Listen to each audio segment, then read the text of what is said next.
Assalamu alaikum, I'm Aisha and you're watching Samaa News. Here are today's headlines.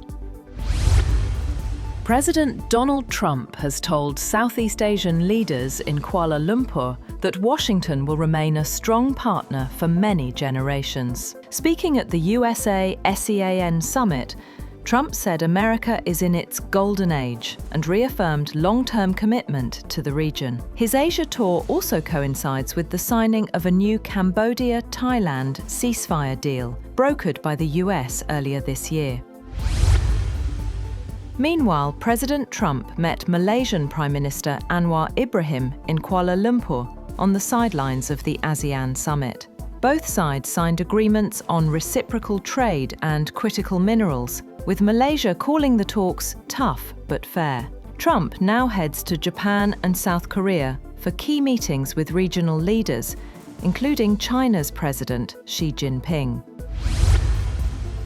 Japan's new Prime Minister, Sanae Takaichi, also attended her first ASEAN Summit in Kuala Lumpur, pledging Tokyo's full support for ASEAN's Indo-Pacific vision. She called for deeper regional cooperation as leaders, including President Trump and China's Premier Li Qiang, gathered amid rising tensions in the South China Sea and uncertainty in global trade.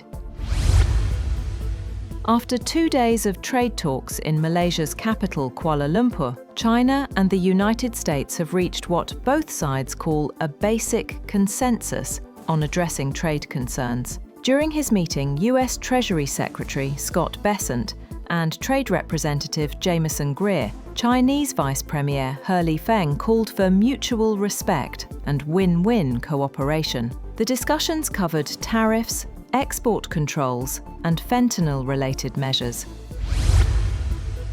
The Kremlin has warned that any strikes deep inside Russian territory will trigger an overwhelming response. Spokesman Dmitry Peskov reiterated President Vladimir Putin's statement, emphasizing that Moscow will not yield to US or foreign pressure.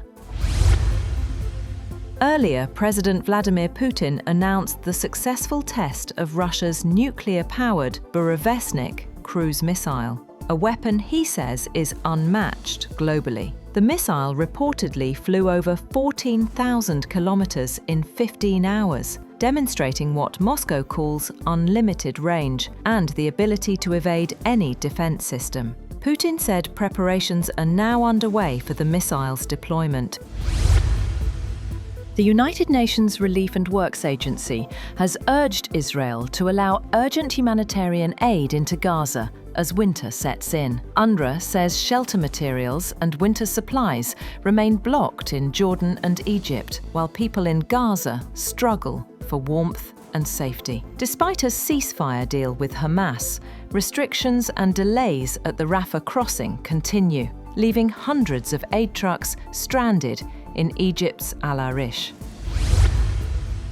Meanwhile, Benjamin Netanyahu has declared that Israel alone will decide its security policy and which foreign forces it cooperates with. Speaking at a cabinet meeting, Netanyahu said the United States supports Israel's position, reaffirming that no external force will dictate Israel's security choices. The Kurdistan Workers' Party has announced it is withdrawing from Turkey as part of a disarmament process coordinated with Ankara. The PKK says it's ready to transition into democratic politics if the government passes integration laws. The Turkish government calls this withdrawal a step toward its goal of a terror-free Turkey.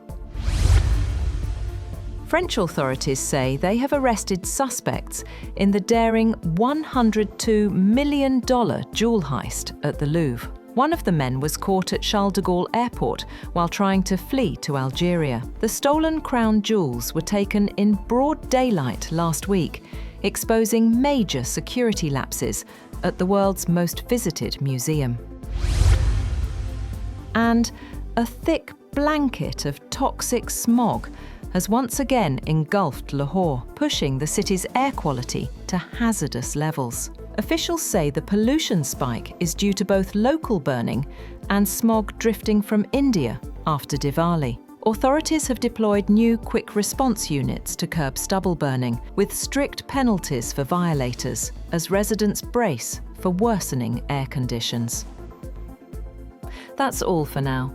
For more updates, visit www.samaa.tv. Thank you for watching Samaa News.